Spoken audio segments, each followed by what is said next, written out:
Boa noite, pessoal. Estamos aqui, mais uma transmissão aqui do nosso canal da Resistência.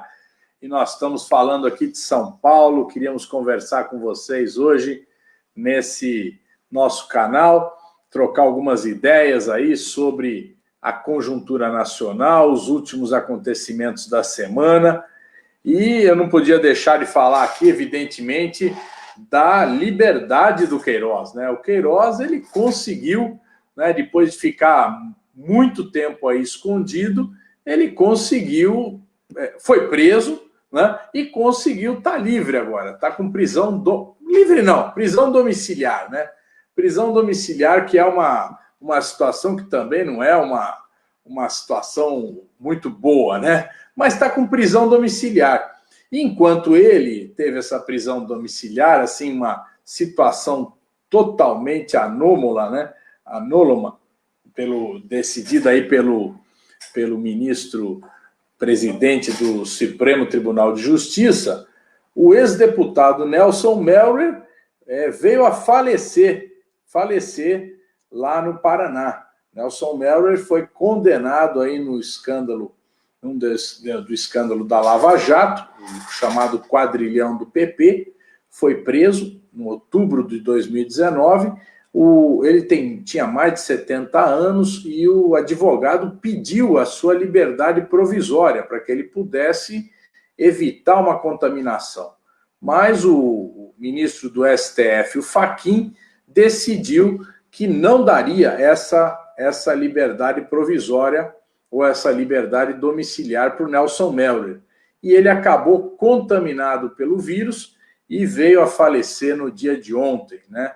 Então, é uma situação muito triste. O Nelson Melwer era um deputado que era muito boa gente, muito companheiro. Veio a falecer e a gente vê mais uma dessas atrocidades. Então, enquanto o Queiroz pode ficar em casa e a Márcia, a esposa dele, pode cuidar dele, também obteve a liberdade domiciliar, a prisão domiciliar, o Nelson Melwer, nada, né? Foi mantido na prisão, foi contaminado pelo vírus e faleceu. É assim que é essa situação. Agora, também a gente não podia deixar de falar aqui hoje sobre a questão ambiental, né? O problema ambiental. Olha só vocês, os empresários brasileiros, quando o Bolsonaro anunciou que ia desburocratizar o meio ambiente, que ia permitir que as empresas pudessem atuar, quando ele puniu fiscais do IBAMA, primeiro aquele fiscal que o multou quando ele estava pescando irregularmente em Angra dos Reis. Depois, quando ele puniu outros 2 fiscais que estavam combatendo o desmatamento lá na Amazônia, né? Quando ele fez isso, os empresários brasileiros adoraram. Foi uma coisa assim maravilhosa. O Bolsonaro finalmente estava tomando atitudes para desburocratizar a questão ambiental, para fazer com que os empresários pudessem investir com segurança jurídica. Pois bem, o que acontece agora? Acontece que o Salles, que é o ministro do Meio Ambiente, né, depois que ele falou aquela famosa frase na reunião do dia 20 de abril, que todo o Brasil pôde ver, ele falou, agora que tem a pandemia, vamos deixar passar uma boiada, né? Vamos passar a boiada, quer dizer, vamos desregulamentar tudo aí na questão do meio ambiente. E começou a fazer isso. Qual foi o problema? A reação na Europa, principalmente, é gigante, porque na Europa se criou uma consciência ambiental. Inclusive, lá os governos europeus, o governo francês, o governo da Alemanha, o francês, o Macron, a Alemanha, a Angela Merkel, estão falando que a saída da crise tem que ser uma saída verde, ou seja, tem que ser uma saída ambiental, né? Uma saída onde se implantem novas tecnologias que promovam a redução do desmatamento, a redução da poluição, né? o combate às fontes de energia que queimam carbono, enfim. Isso, quando eles viram a posição do Salles e a posição do Bolsonaro, o mercado europeu começou a falar, opa, peraí, devagar que nós não vamos consumir produtos que sejam oriundos dessas regiões onde existe desmatamento. E aí começaram a impor restrições à compra de produtos brasileiros. Aí o que aconteceu com aqueles empresários que estavam aplaudindo o Bolsonaro? Agora eles passaram a criticar. Não, agora nós temos que cuidar do meio ambiente, nós temos que cuidar dos índios. E agora estão eles pressionando pela demissão do Salles. Olha só a situação, gente. A situação. Enquanto nós, da esquerda, do movimento social, do movimento popular, do MST, que combate a exploração predatória da natureza, o pessoal dos movimentos ambientalistas, nós estávamos protestando contra essas atitudes do Bolsonaro, bom, nós éramos considerados todos da esquerda, comunista. Agora não. Agora, quando a Europa fala, vamos parar de comprar, eles reagem. Os empresários falam, opa, peraí, vamos então tomar cuidado, vamos começar a evitar isso. Então tem que demitir o Salles e tem que adotar um plano para a Amazônia, um grande plano para salvar a Amazônia. E quem que o Bolsonaro botou para fazer isso? O general Mourão. O general Mourão, aquela figura, né, fantástica do general Mourão, que é aquele militar de pijama, né, que não sabe nem por onde começar. Não sabe nem por onde começar. Aí resolveram fazer uma GLO na Amazônia. Uma GLO quer dizer assim, uma operação de garantia da lei e da ordem. Então vão botar o exército para fazer o combate ao desmatamento. E dizem que vão adotar uma moratória contra o desmatamento, que durante 120 dias não vai ter desmatamento. E depois? Depois ninguém sabe, né? Depois ninguém sabe. Então, essa situação, minha gente, é uma situação que nós temos que dizer o seguinte, nós queremos preservar o meio ambiente brasileiro. Queremos preservar sempre. Não é porque os europeus não vão comprar os nossos produtos, não. A Tereza Cristina, a ministra do Meio Ambiente, ela está preocupada com o agronegócio. Não é esse o problema. O problema é o seguinte, nós precisamos preservar o meio ambiente porque a Amazônia tem que ser preservada por uma questão ambiental no Brasil, na América Latina e no mundo. Certo? É por isso que nós temos que preservar. Nós temos que defender os índios, os direitos dos índios, porque eles, de fato, são uma população que tem que ter as suas garantias de sobrevivência. Então, não é por conta da venda dos produtos brasileiros no exterior, é por conta da exatamente nós temos que defender aquilo que é nosso, o nosso patrimônio natural, que vem sendo destruído dia após dia. E esse patrimônio, gente, eu não poderia deixar de falar aqui de uma questão que vem crescendo, né? Tá se falando no fim da pandemia, no fim dessa crise, que na verdade até agora não teve fim nenhum. Aliás, agora saíram os dados de hoje, né, que mostram que vários estados brasileiros vêm aumentando a contaminação e aumentando o número de mortes.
Oi, pessoal, estamos aí, estamos aí. Tivemos um probleminha aqui com a internet, mas já voltamos. Então, eu estava falando o quê? Eu estava falando aqui da questão do fim da pandemia, que o governo já vem trabalhando com a perspectiva de que vai acabar a pandemia, de que vai voltar à normalidade, né? E isso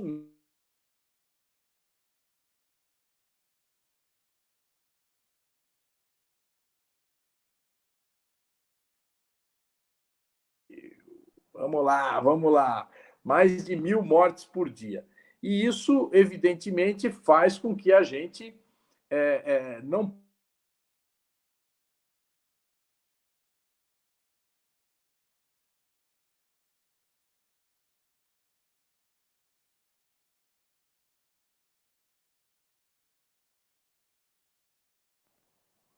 Então, o que acontece?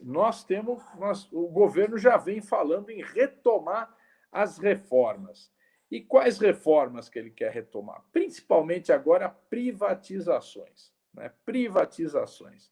E aí o olho dele bom, vamos vender aeroportos, né? Aeroporto já está na onda de privatização há muito tempo.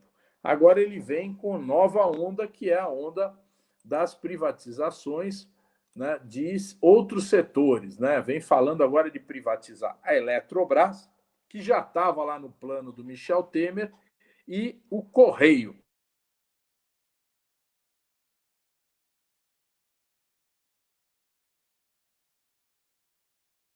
Os Correios.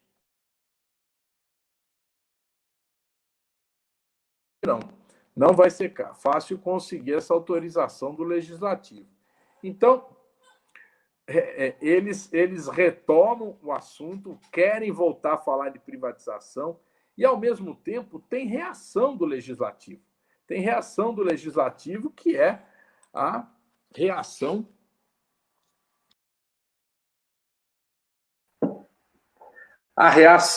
que eles vêm encontrando no próprio Congresso.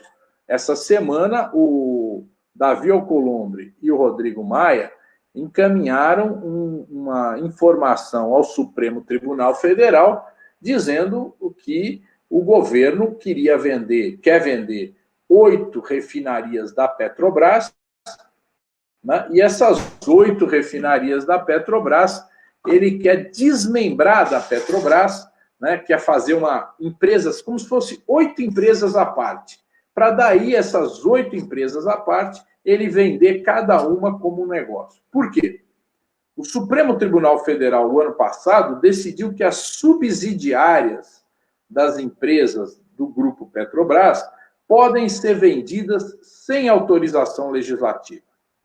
E isso permitiu ao governo vender toda a rede de gasodutos da Petrobras e permitiu vender a BR Distribuidora, né?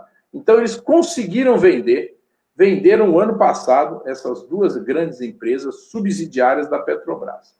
Agora, o que eles querem fazer? Eles querem vender as 8 refinarias de petróleo. A Petrobras tem mais refinarias, mas eles querem vender 8, principalmente as do Nordeste.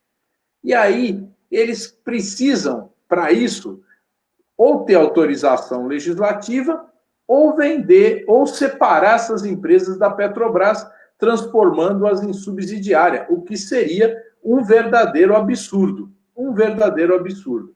Então, eles estão tentando fazer isso.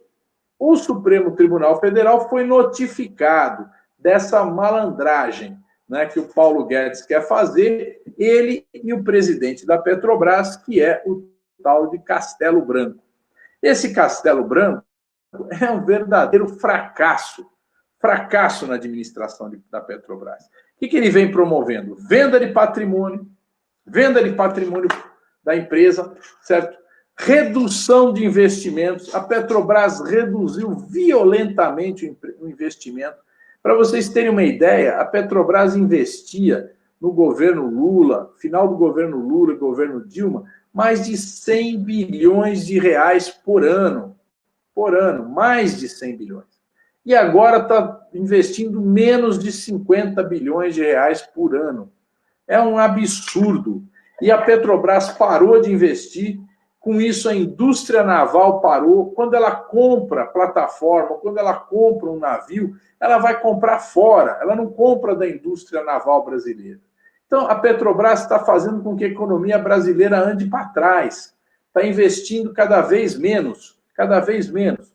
Outra questão, demissões, certo? As empresas, a Petrobras, o grupo Petrobras demitiu milhares de trabalhadores, milhares de terceirizados. Mas mesmo assim, olha só, ela teve um lucro em 2019 de 40 bilhões de reais. E só no primeiro trimestre desse ano, ela teve um prejuízo de 48 bilhões.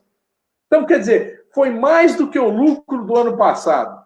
Então, o ano passado, ela teve lucro, porque ela vendeu a BR, vendeu a rede de gasodutos, demitiu trabalhadores, reduziu o investimento, e agora, esse ano, como teve uma redução do preço do petróleo no mundo, e como a administração do Castelo Branco é sofrível, ela teve um prejuízo no primeiro trimestre maior do que o lucro do ano passado.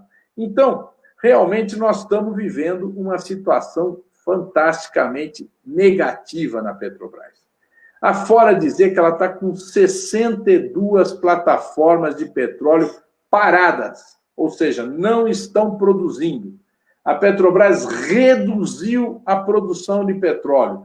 Essas 62 plataformas são todas naquela região nordeste do Brasil, campos lá no litoral do Sergipe, no litoral de Pernambuco, no litoral da Bahia. São várias e várias plataformas, 62 paradas, inclusive também na Bacia de Campos, no norte do estado do Rio de Janeiro. Então, é uma situação, minha gente, que a Petrobras é uma empresa que está realmente andando para trás e levando o país para trás. Por isso que a gente tem que lutar aqui em defesa da empresa. É um assunto que tem pouco se falado, é essa questão da Petrobras. E eu vou insistir muito nesse assunto, porque a Petrobras é patrimônio nacional, é patrimônio do povo brasileiro, e a gente não pode deixar de lutar por ela. Nós estamos aqui com muita gente acompanhando aqui a nossa live, né? Está aqui um companheiro aqui, companheiro aqui de Frederico Westphalen, Santa Catarina aqui nos acompanhando, certo? Tem mais gente aqui, Ereni de Oliveira Coimbra, está aqui, está falando mal do PT, sempre tem um, né? Aqui a Sueli Esmanioto, fora Bozo genocida, isso aí. Está aqui o Hélio Oronato, de Piripiri, Piauí. Ontem nós tivemos a missa de 7º dia do nosso companheiro Assis Carvalho, né, presidente do PT do Piauí, deputado federal, um grande companheiro, que foi uma tristeza essa morte desse companheiro por um infarto, né, uma situação muito ruim. Tem mais gente aqui, né? A Aninha Ramos dizendo aqui, é urgente, o Brasil não suporta mais, né? Tem muita gente aqui nos acompanhando, Ângela Coelho de Fortaleza, né? Muita gente aqui, o Dão Santos, o Queiroz fazendo churrasco, bebendo, fazendo festa de final de ano. Ele parecia muito bem. Está questionando aqui exatamente o tratamento, o famoso tratamento do Queiroz, né? Ele está muito bem, exatamente. Então, tem muita gente aqui nos acompanhando de vários cantos do Brasil, né? A Zilma Santos, aqui de São Paulo, falou: estão querendo privatizar o Hospital do Campo Limpo. Hospital do Campo Limpo, aqui na Zona Sul de São Paulo. O Bruno Covas está aí trabalhando para privatizar esse hospital, que é um hospital importantíssimo aqui na Zona Sul de São Paulo. A Thalita Barbosa, de Cachoeira Paulista. Oi, Thalita. Tá boa? Um grande abraço a você, certo? Então, muita gente aqui nos acompanhando e a gente vai continuar aqui falando mais um pouquinho sobre essa questão.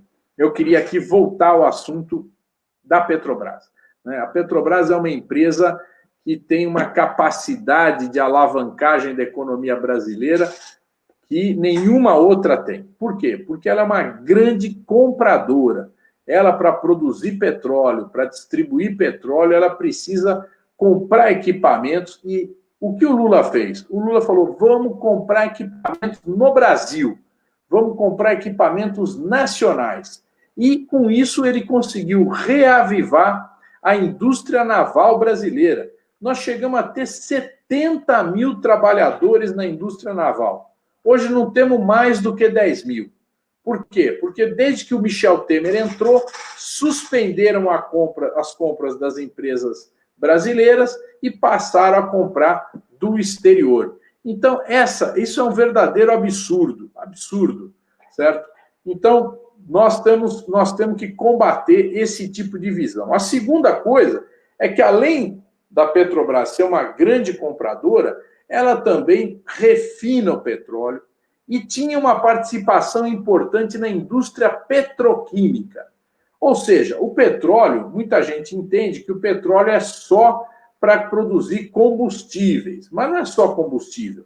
Ela tem que produzir também derivados para fazer polipropileno e todos aqueles derivados que produzem os chamados materiais plásticos, né? Que são a base da indústria atual. Então, a Petrobras começou, no governo Lula, a participar da indústria petroquímica brasileira de novo. E isso foi encerrado, né? Então, hoje, a Petrobras já não está mais participando e a indústria petroquímica brasileira foi tremendamente reduzida, né? Está aqui o Adnan Elkadri. Zaratini teve um ano que a Petrobras foi responsável por 50% de investimentos da indústria nacional. Exatamente, Adnan, é isso aí que você falou, né? É isso aí. Está aqui a Mirani Rodrigues de Curitiba também, a Monique Cristina de Belém do Pará. Muita gente aqui nos acompanhando. A Rosilene, Petrobras é um patrimônio nacional. Então, minha gente, nós tivemos esse período que foi fantástico na economia brasileira, que foi um período de desenvolvimento nacional no governo Lula. Por quê? Porque ele aliou a capacidade de exploração de petróleo da Petrobras com a compra de equipamentos no mercado interno, na indústria nacional, e com a produção na indústria petroquímica nacional. Esse era um pilar da economia brasileira. O Michel Temer começou a desmontar isso. E o Bolsonaro quer acabar de desmontar. As petroleiras multinacionais estão entrando na exploração, a Petrobras está vendendo campos de petróleo, está reduzindo a sua participação na economia, e se continuar desse jeito, vai terminar como uma pequena empresa petrolífera. Uma pequena empresa, uma empresa que vai ter meia dúzia de refinarias aqui no Brasil e vai ter alguns campos de petróleo. Inclusive, eles estão vendendo participações em campos do pré-sal. O pré-sal são os campos com maior capacidade de produção. São extremamente lucrativos e eles estão vendendo também esses campos. Então, minha gente, nós temos que lembrar, por fim, né, e aqui a Sueli lembrou aqui, o Marreco de Maringá, né, quem organizou esse ataque à Petrobras aqui no Brasil foi exatamente a Operação Lava Jato. A Operação Lava Jato, ela focou no PT do ponto de vista político, mas do ponto de vista econômico, na Petrobras, certo? Ela focou na Petrobras porque o objetivo dela era destruir a Petrobras. E agora está ficando evidente que os interesses norte-americanos atuaram muito na Operação Lava Jato. Vejam vocês, nós tivemos, né, a participação do FBI na Operação Lava Jato. Agora, recentemente, alguns dias atrás, o Intercept revelou que houve participação de agentes do FBI na Operação Lava Jato. Então, é claro, porque os Estados Unidos não querem que o Brasil tenha autonomia produtiva, autonomia econômica. Eles querem nos reduzir a pó, certo? querem nos transformar num país produtor de óleo cru, exportador de petróleo cru, exportador de minério de ferro e exportador de produtos agrícolas. E, evidentemente, se nós não tomarmos cuidado aqui do meio ambiente, nós vamos, inclusive, deixar de ser exportador de produtos agrícolas, porque muita gente não vai querer comprar mais produtos do Brasil. E, como eu falei no início, os empresários brasileiros estão profundamente preocupados. O presidente da Cargill aqui no Brasil, que é uma grande empresa exportadora de commodities, ele alertou há algumas semanas atrás: nós precisamos fazer alguma coisa, nós vamos perder mercado, nós vamos perder as nossas exportações, né? E isso o governo Bolsonaro não faz absolutamente nada, né? Está aqui o Marcelo Teixeira também dizendo: em 96, com a operação da plataforma P-47, o Brasil passou a ser autossuficiente em produção de petróleo. E anos mais tarde, o Brasil ganhou na ONU uma ação impetrada pelo Lula para explorar o pré-sal, que estava fora da área brasileira. Agora, após Temer, a Petrobras está retrocedendo. Exatamente. Certo? O Jorge Luiz Monteiro: atrás do golpe já existiam essas intenções. Gastamos bastante para tirar o petróleo do pré-sal. Agora venderemos por mixaria e tornaremos a ficar na mão dos Estados Unidos. O Adnan Elcadre: temos que denunciar Moro e sua quadrilha lavajateira, certo? A CIA, inclusive ele lembra aqui a participação da CIA, como eu falei aqui, a CIA e o FBI, né? O Carlos Eugênio pergunta para nós: será possível reverter o marco regulatório do petróleo, voltar aos termos do governo Lula e Dilma? É lógico que é possível, só que nós precisamos ter um outro governo aí. Nós precisamos ter um governo que pense no Brasil. Não adianta o Bolsonaro botar a camisa da seleção brasileira e sair por aí dizendo que ele é verde e amarelo. Que adianta ele ser verde e amarelo se ele bate continência para a bandeira americana? Então, nós podemos ter um governo que pense sim no Brasil, que se preocupe em ter um marco regulatório do petróleo que preserve a riqueza do petróleo para o povo brasileiro, né, que garanta o desenvolvimento da indústria nacional, que garanta o desenvolvimento da indústria petroquímica. Eu estou convencido que isso é possível, tranquilamente possível, certo? Tem mais gente aqui, né? Vários outros companheiros: Leandro Jacques Martins, de Uruguaiana, Rio Grande do Sul. Aqui a Aninha Ramos faz uma pergunta: até quando vamos esperar a boa vontade do STF e do Rodrigo Maia? Olha, gente, essa eu acho que é a grande questão. Nós precisamos pressionar o Rodrigo Maia para abrir o processo de impeachment. Essa é uma questão central. Tem mais de 30 pedidos de impeachment lá na mesa do Rodrigo Maia. E ele não toma nenhuma atitude, não abre nenhum desses processos. Nós precisamos que abra. Nós precisamos fazer uma CPI da Lava Jato, investigar todas essas ligações da Lava Jato com os americanos, todos os absurdos jurídicos que a Lava Jato fez. Nós precisamos investigar isso, certo? E por isso nós queremos aqui dizer a vocês que nós não vamos descansar enquanto isso não acontecer, certo? Vamos para cima do Rodrigo Maia para que ele abra o pedido de impeachment. Vamos cobrar do Supremo Tribunal Federal que ele julgue a parcialidade do juiz Sérgio Moro, que também está esperando o julgamento. Tem um questionamento lá sobre a parcialidade do juiz Sérgio Moro, né? O Celso de Mello tem que dar o voto dele. A gente espera que ele dê o voto, porque nós temos certeza que vai ser comprovada a parcialidade do Sérgio Moro, e com isso vamos anular os processos de Lula, certo? Então o STF tem que julgar, não pode ficar engavetando as coisas. E o Rodrigo Maia da mesma forma. Então, gente, nós vamos aqui dizer a vocês que vamos continuar trabalhando nesse sentido. Adnan, CPI da Lava Jato, nós temos que apoiar. Impeachment do governo entreguista criminoso. E termina, saco de merda, pô, Dina. Então é isso, certo? Aqui vários companheiros ainda falando, nós estamos aqui já com 30 minutos, nós vamos aqui encerrar a nossa live e dizer que toda terça-feira, às 18 horas, nós vamos ter uma live aqui no canal da Resistência, no meu Facebook, no meu Twitter, no meu Instagram, certo? E nos outros do canal da Resistência. E todo domingo, às 19 horas, nós vamos fazer um resumo da semana. Na terça-feira, nós vamos falar da pauta do Congresso Nacional. E no domingo, nós vamos fazer o resumo da semana. Então é isso, minha gente. Muito obrigado a vocês, certo? A Aninha Ramos está falando já. Já foi 30 minutos, Aninha. Obrigado aí pela audiência de vocês, certo?